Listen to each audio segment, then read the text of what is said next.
মাহবুব আলী, আরেকজন হচ্ছে প্রশাসনের এসআই শাহাদাত হোসেনকে বিন্দু আদালতে প্রেরণ করে শাহাদাত হোসেন এসআই ওনার 10টি রিমান্ড চাওয়া হয়েছে। আর বাকি যে দুজন ছিল তাদেরকে রিমান্ড চাওয়া হয় নাই, শুধু আমরা জামিনের পিটিশন দিয়েছি।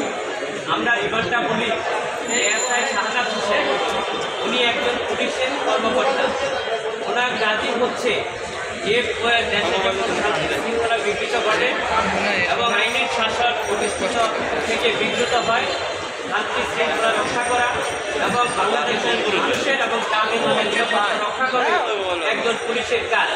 সেই অনুযায়ী সেই উপরের নির্দেশনা অনুযায়ী তার কর্মরত ঊর্ধ্বতন কর্তৃপক্ষের নির্দেশ অনুযায়ী দায়িত্ব পালন করেছে। এইখানে সে হত্যার ইন্ধন দিয়েছে বা কোনো কুপরামর্শ দিয়েছে, প্ররোচিত করেছে, এই ধরনের ঘটনায় কোনো সম্পৃক্ত নাই এবং ঘটনাটিকেও সুস্পষ্ট কোনো উল্লেখ নেই। আরেকটা হলে এই মার্ডার মামলায় উনি প্রত্যক্ষ বা পরোক্ষভাবে জড়িত নন। কারণ হচ্ছে উনি রাষ্ট্রের দায়িত্ব পালন করেছেন, রাষ্ট্রের প্রতিনিধি হিসাবে, প্রশাসনিক দায়িত্ব হিসাবে উনি পালন করেছেন। আমরা কিন্তু আদালতে দিয়েছি এবং কিন্তু আদালতে আমরা রিমান্ড বাতিল চেয়েছিলাম এবং জামিন চেয়েছিলাম।